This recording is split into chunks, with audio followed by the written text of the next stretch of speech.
Señor, en el lugar de tu presencia, Jesús, es mi anhelo estar día a día.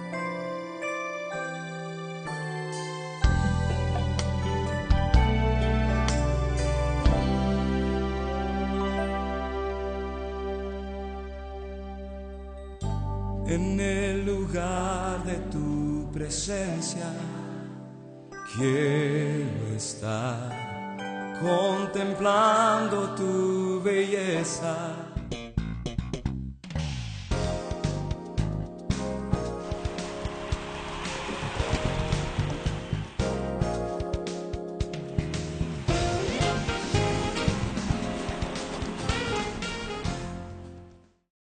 Por favor, en el segundo libro de Samuel.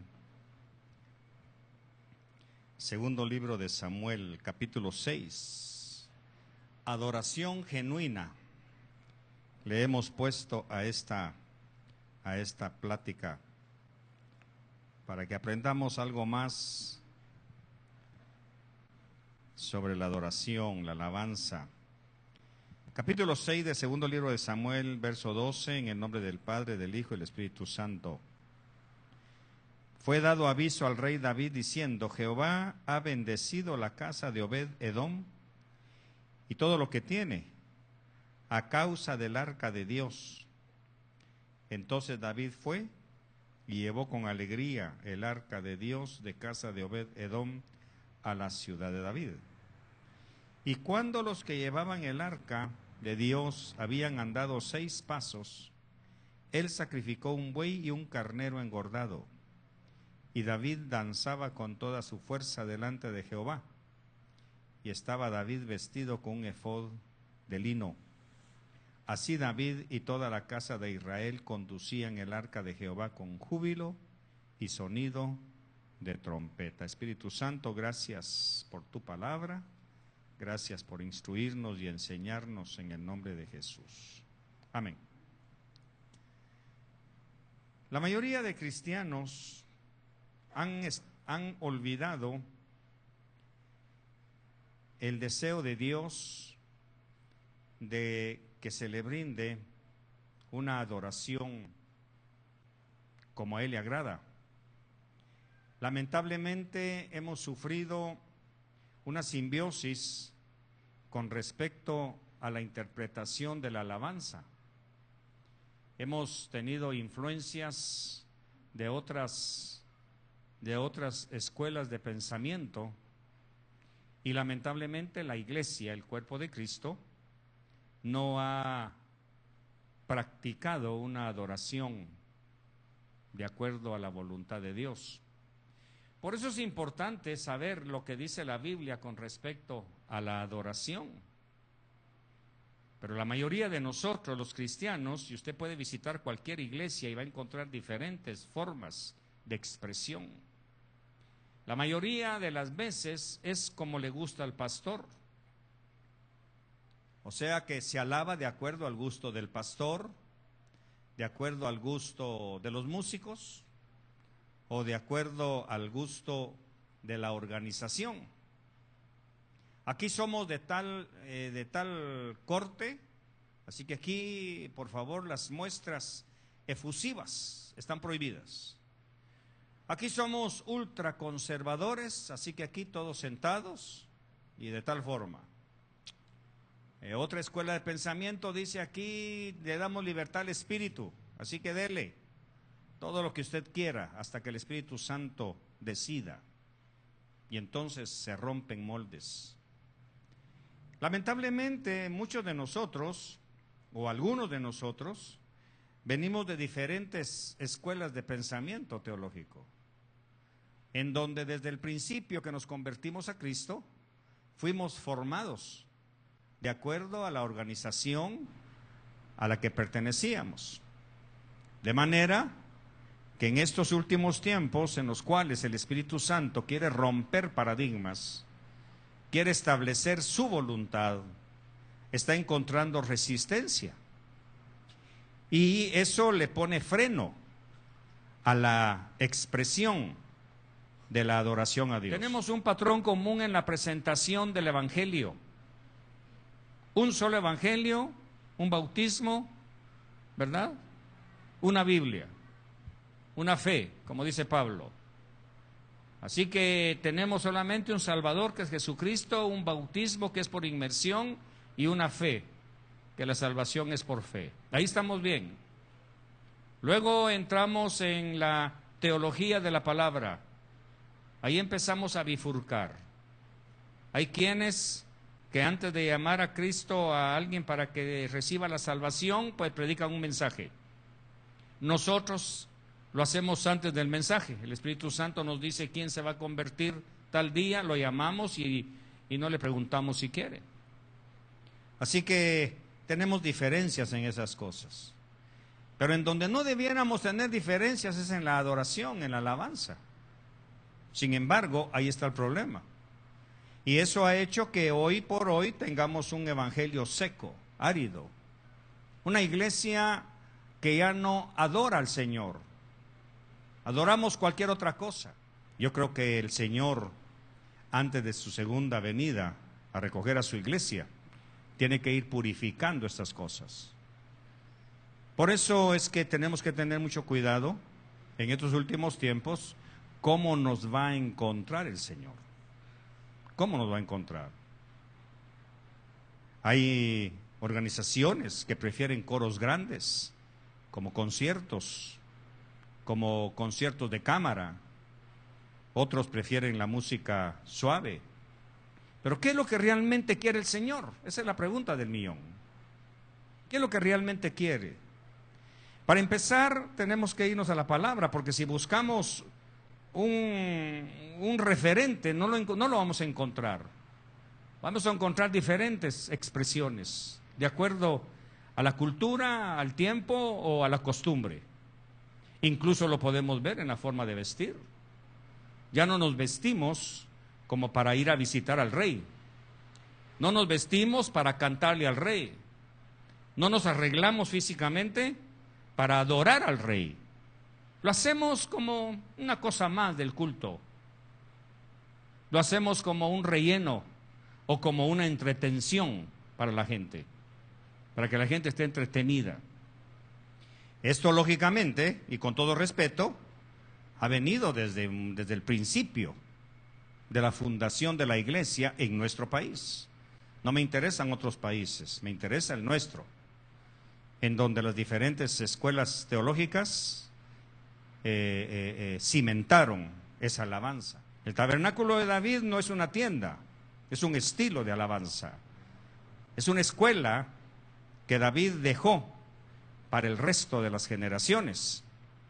Lamentablemente, eso, repito, cayó en el olvido, cayó en una situación obsoleta, entre comillas. Pero no para Dios, sino para nosotros. Y recuerdo perfectamente que en esa congregación, por lo menos hubo unas 4 o 5 escisiones, no divisiones, sino separaciones. Un pastor de la junta de pastores agarró un poco de gente y dijo: ¿quiénes no están de acuerdo con esa bulla, con ese escándalo? Pues nosotros. Entonces se fueron y fundaron otra congregación. Se levanta otro y dice: yo creo que debe ser solo de coritos chiquitos, de esos pequeñitos, 3, 4 líneas y se acabó y vámonos. ¿Me sigue? Todo eso se regó en el mundo. No estoy hablando de organizaciones, estoy hablando de lo que yo conocí, que no éramos tradicionales, éramos pentecostales, pero un pentecostalismo muy moderado, de manera que cuando el Espíritu Santo en el 1980 rompió ese patrón y quiso establecer el tabernáculo caído de David, fue rechazado hasta el día de hoy.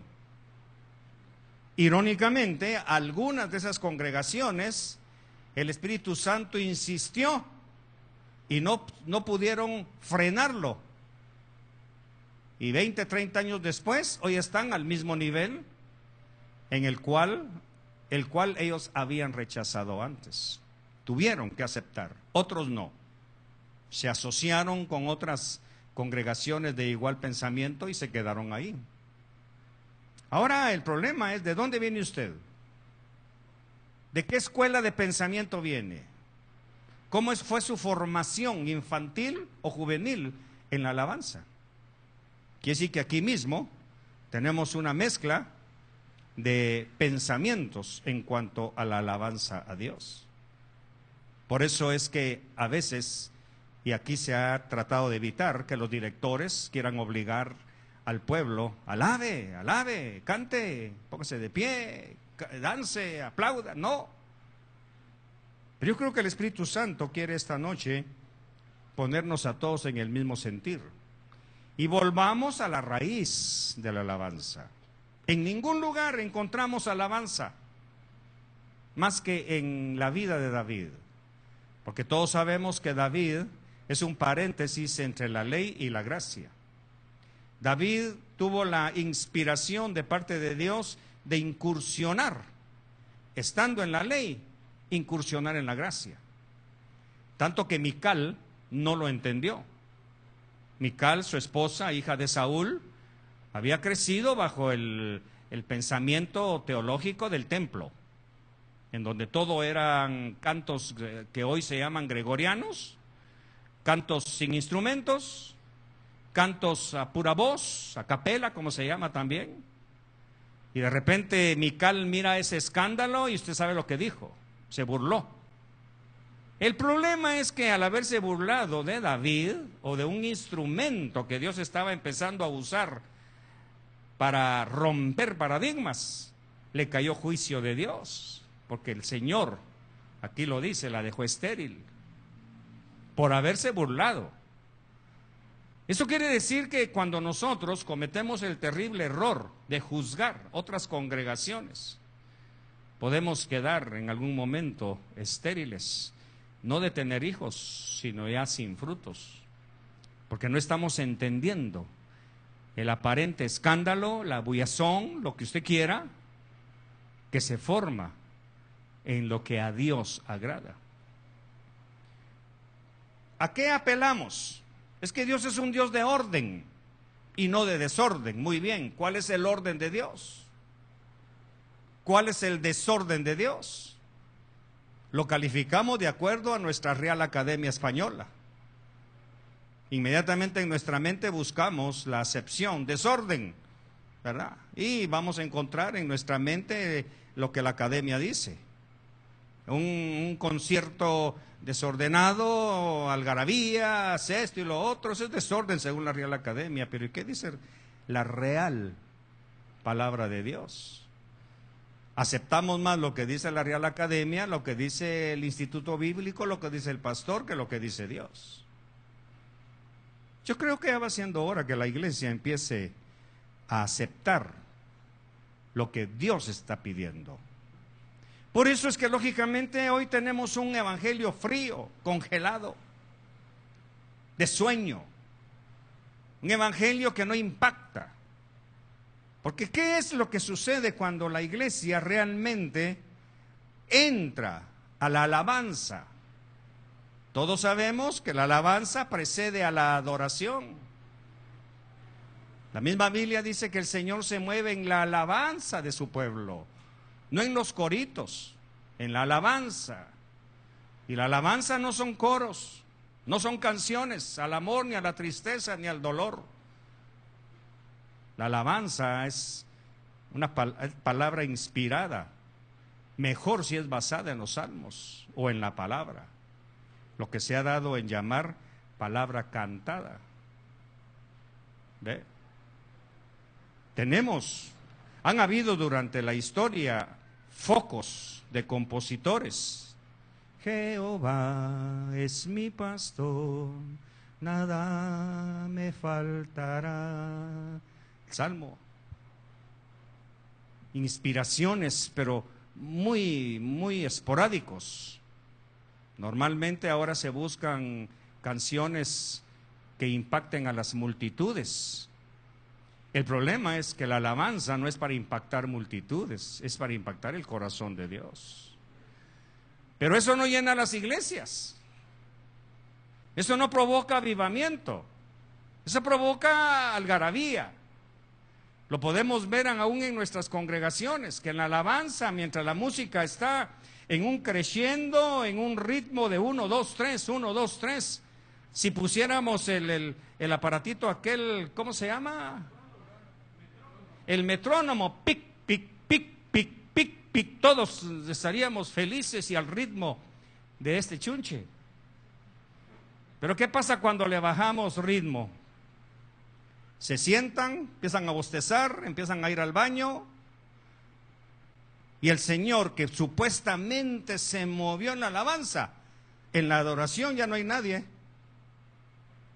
En la adoración ya no hay nadie.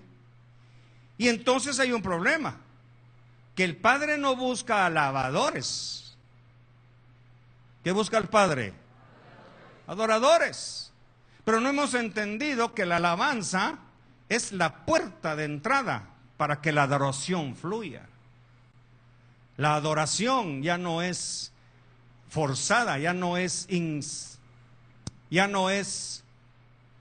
inducida por la música. Por eso sabemos que la alabanza empieza en la carne y la adoración termina en el espíritu. Por ejemplo, ¿qué se ha hecho congregacionalmente? ¿Qué se ha hecho del cántico nuevo? Ya no existe. Ahora, ¿será que Dios, que es el mismo de ayer, de hoy y de siempre, ya no quiere que le cantemos cántico nuevo? ¿Qué dicen ustedes? ¿Será que él ya no, ya no, olvidémoslo, ya? Eso fue para Moisés, está bien, para Zacarías, para Isaías. Pero de hechos para acá yo ya no soy el mismo, ya envejecí, ya me escandalizan sus gritos. ¿Será que Dios habla así, hermanos? La Biblia dice que no. Pero ¿qué decimos los líderes? ¿Qué decimos los que dirigimos alabanza? ¿Qué decimos los que componemos el grupo de alabanza? Por ejemplo, tenemos estos detalles: el grupo de la semana y el grupo del domingo. El del domingo es el grupo estrella, porque es cuando la iglesia se llena, ¿verdad? En cambio, de lunes a viernes tenemos el grupo, el 3, el chanfleadito. No aquí, bendito Dios. Aquí el Señor ha dado una visión de que aquí no hay grupo 1, ni grupo 2, ni grupo 3. Aquí solo un grupo hay, con diferentes cantores. Por eso ustedes ven que aquí se está tratando, o se ha tratado desde años, de que el director dirija la alabanza y alguien más la adoración. Y luego permitimos que los instrumentos solos levanten cántico nuevo para que la congregación desarrolle su propia adoración. Pero eso molesta, provoca cierto sentimiento o sentido de desorden. Si le enseñáramos, si usted tuviera 5 años y lo lleváramos imaginariamente al área de niños y ahí los maestros le enseñaran el cántico nuevo, ¿qué cantaría usted? Lo que a usted le saldría en su niñez. Póngase 20 años después, ¿qué adoraría usted en el templo? Lo que le sigue brotando. Lamentablemente usted nunca estuvo en una escuela dominical en donde se le enseñara a adorar, sino que de la calle directamente vino a una congregación en donde hay un cántico nuevo. Lógicamente yo lo veo de esta manera. ¿Por qué de repente los músicos ya no inducen al pueblo? Porque el pueblo mismo no exige, no pide más tiempo para adorar. Ahora, ¿qué fue lo que estorbó todo esto? Muchos factores. Uno, el tiempo. Necesitamos salir rapidito. Le tenemos más miedo a los buses después de la iglesia que después del trabajo. Y no se lo digo porque me lo cuentan. Hemos salido de aquí a las 8 de la noche. Y 8:15, 8:20, 8:30, a veces en los centros comerciales que están a la derecha, a esa hora van saliendo empleadas solteras con su uniforme en medio de la negrura a esperar el bus. Tenemos más miedo de perder el bus de la iglesia que el del trabajo, cuando debiera ser al contrario. Por ejemplo, Argentina tiene cultos las 24 horas en la mayoría de iglesias, porque es una ciudad muy cosmopolita. En Guatemala empiezan los cultos a las 7 de la noche. Aquí a las 7 ya estoy predicando. O sea que la misma iglesia ha culturizado la alabanza. La ha culturizado. Por eso necesitamos ser enseñados.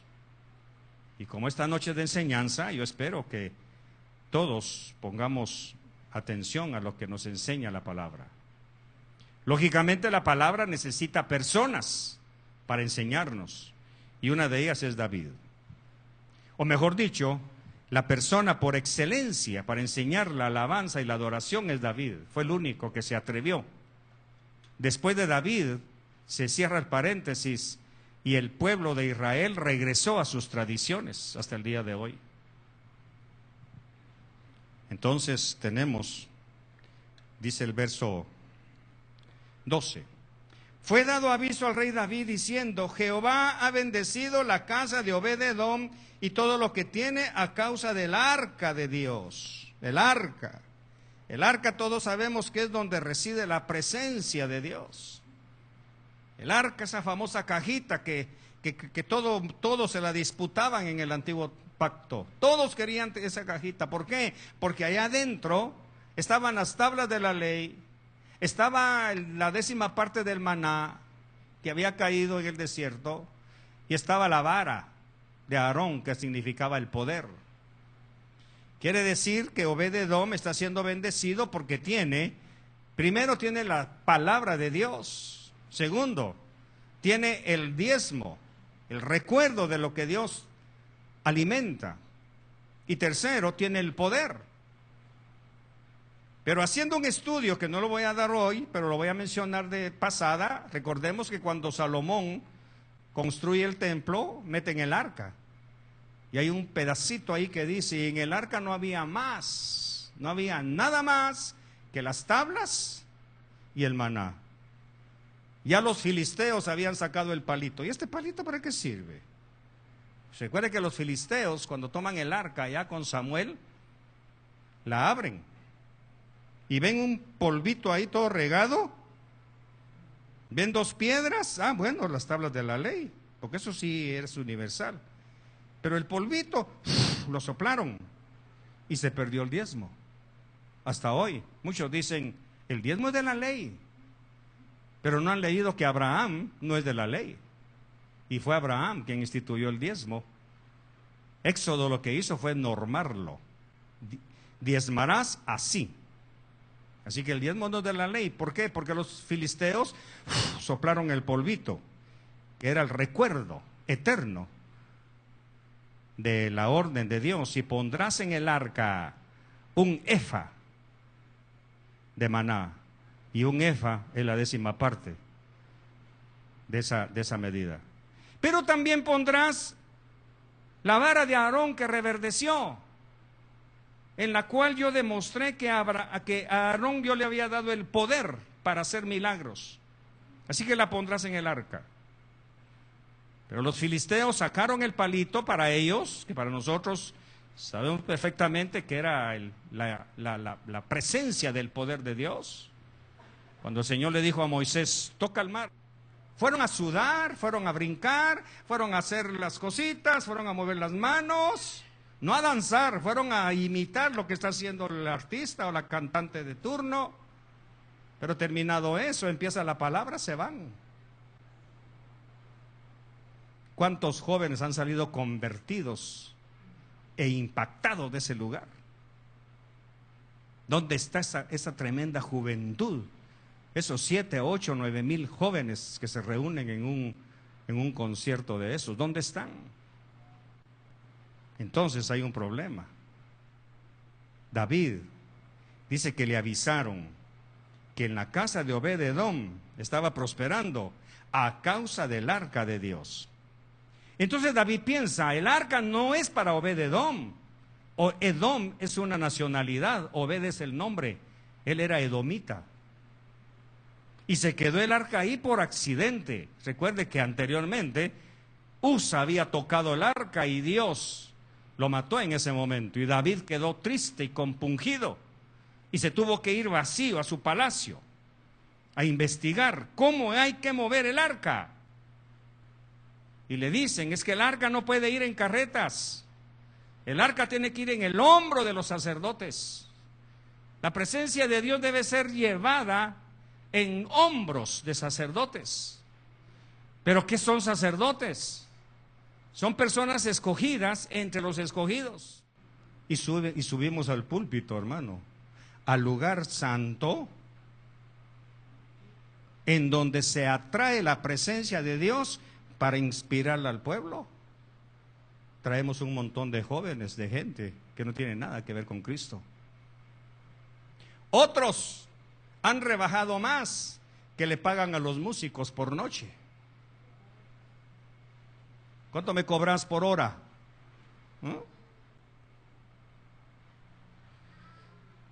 Espero no lastimar conciencias, pastores.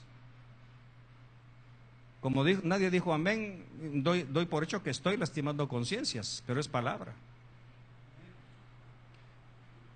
Nadie dijo no tenga pena, pastor. Nadie lo dijo, quiere decir que todos están siendo lastimados, pues lo lamento, pero es la palabra. Incluso, con todo respeto, estamos poniendo lucitas de colores, bolas de reflexión estrambótica, colores, humo. Llega el titular, el director titular, y lo reciben con una corriente de humo.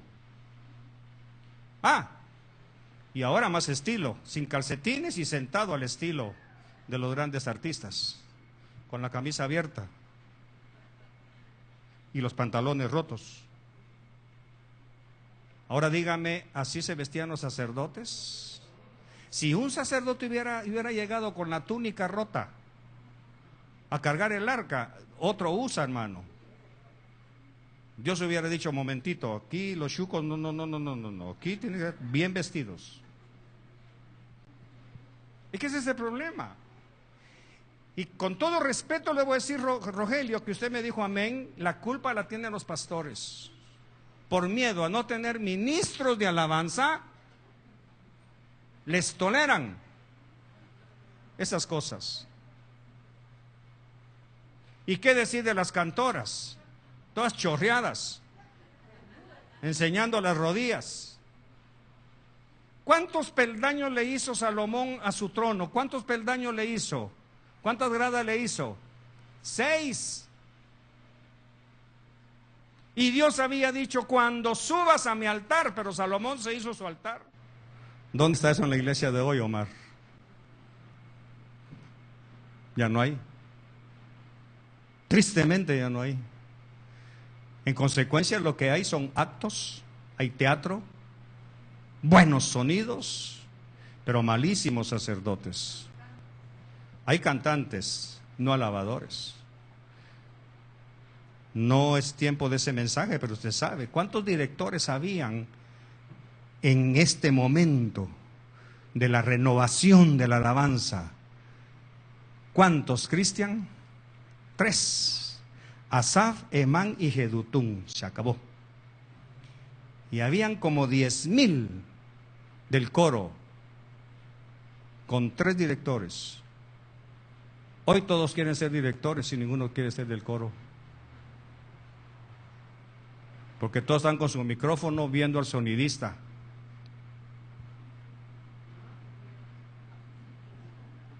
Todos quieren ser los directores.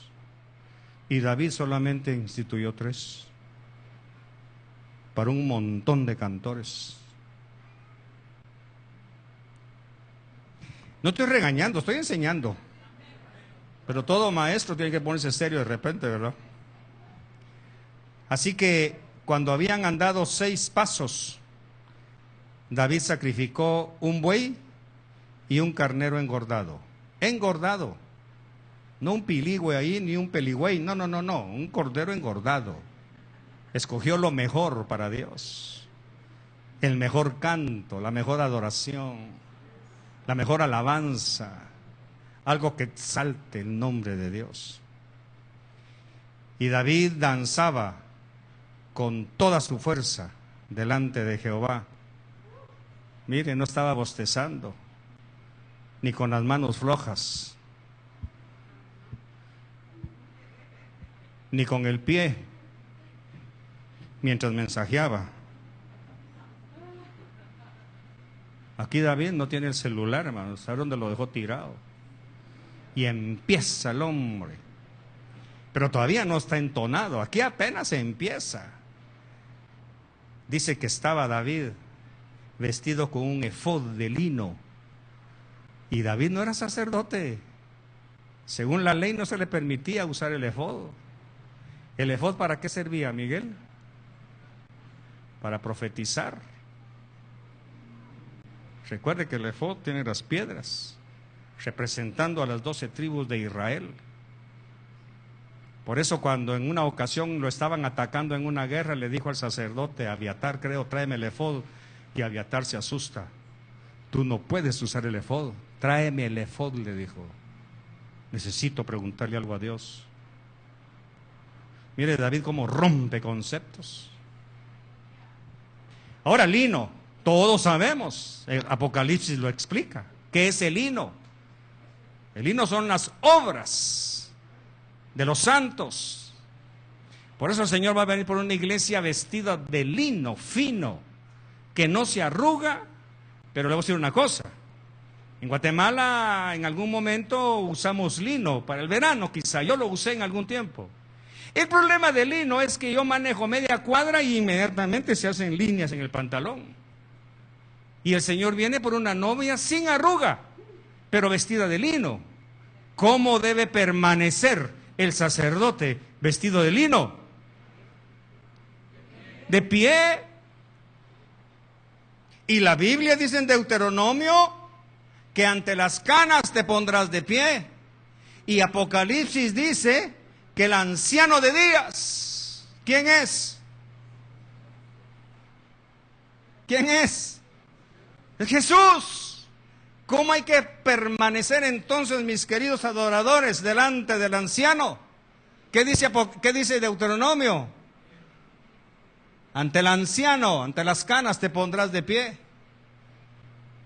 Pero hoy hasta el tecladista quiere estar sentado. Eso está bien para Beethoven, para Mozart, pero no para el Señor.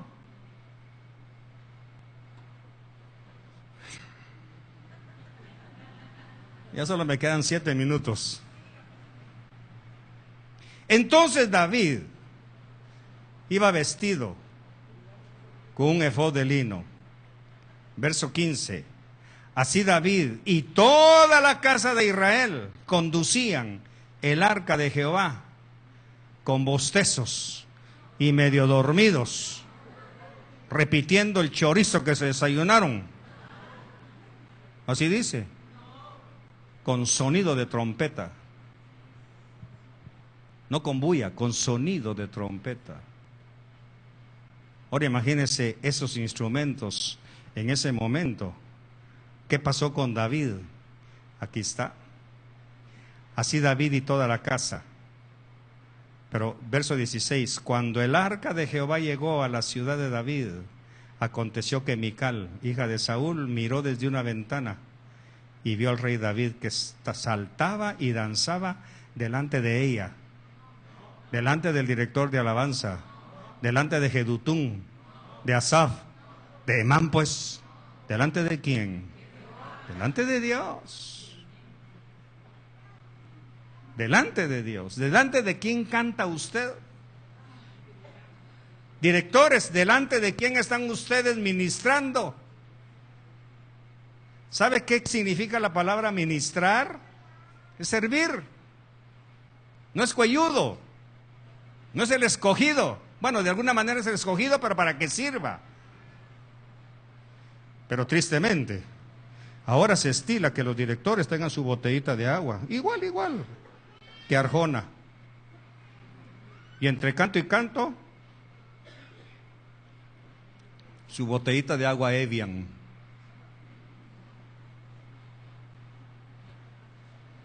Y como no se oyen, a cada rato, no tengo monitor, humo. Ah, no.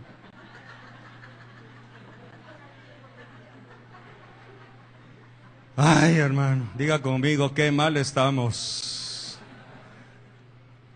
Ahora póngame a la congregación haciendo esto en un culto. Póngame a los pastores, a los Davids que dirigen al rebaño haciendo esto. Si somos los que más tarde llegamos. Pero te toca predicar, sí, mientras tanto que canten. No, es que no son canciones, no es el cancionero Picot. No sé si todavía existe. Y si de cancionero se trata, son 155 cantos, que es el salmo, el salterio de la palabra, son los salmos. Entonces termino. La alabanza le tiene que abrir espacio a la adoración. La adoración le tiene que abrir espacio al cántico nuevo, para que todo el desierto que ha venido de los trabajos, de la casa, del oficio, de la cocinada, del estudio, de la universidad, para que toda esa sequedad que viene, hermano, en el campamento, todo esto sea la lluvia, el rocío que moje, para que cuando caiga el maná, mire para acá, cuando caiga el maná, la gente lo absorba y salga de este lugar a sus campamentos con la nutrición de la palabra. Pero ¿por qué al salir de aquí, hermano, apúrate? Solo me voy a despedir a la pastora, apúrate, no tengo hambre, apúrate, apúrate. Ahí le mandas un mensajito que ya llegamos, apúrate, ahí chateas con ella, apúrate. ¿Será que hubo maná? Sí. ¿Lo absorbió la tierra? No. Por eso Dios en su sabiduría, antes del maná, dice que caía un rocío. ¿Ve? No un aguacero, un rocío. Porque la alabanza induce a la adoración y la adoración al cántico nuevo. Ahí es donde se rompe todo y nos vamos al tabernáculo del aposento alto. ¿Qué sucedió con esos 120 que estaban en el tabernáculo del aposento alto? ¿Ah? Dice que recibieron al Espíritu Santo y la gente se convirtieron 5,000 por lo que estaban viendo ahí. ¿Qué les parece? ¿Qué pasó con eso? No, pastor, es que eso fue para el tiempo antiguo. ¿Y hoy? Así que esta noche vamos a practicar el cántico nuevo, que es el final, para que venga no para que venga, sino porque ya la presencia, los instrumentos no eléctricos, sino los instrumentos humanos, atrajeron la presencia y se la dan al pueblo, para que el pueblo alabe y adore. Y le invente su cántico al Señor. Y entonces, dígame, ¿alguien se va a dormir en ese momento? Imposible, hermano. Aunque sean cosquillas, ¿qué pasó aquí? Cuando oiga aquel cántico, aleluya, te alabamos, Señor, te bendecimos, mi Rey. Y empiezan las lenguas, empiezan los milagros, empiezan los demonios, empiezan los güiros a quedarse asustados viendo eso. Dice, qué manera de adorar a Dios. O sea que ya empezamos desde los 3, 4 años. Póngale 20 años a un güiro así. Cállelo a los 20 años. Eso fue lo que trató de hacer Mical. ¿Cómo callar a este muchacho si desde que cuidaba las ovejas de Isaí, él gritaba y cantaba con su lira? ¿Sí? Tengo que hablarle así para que usted vea cómo la iglesia ha cambiado la gloria de Dios por la gloria del hombre. El demonio estaba fastidiando, consigan a alguien que inspirado por Dios para que en la música que brote de sus dedos, de sus instrumentos, de su cuerpo, la transmitía a las cuerdas y las cuerdas, y el demonio salía.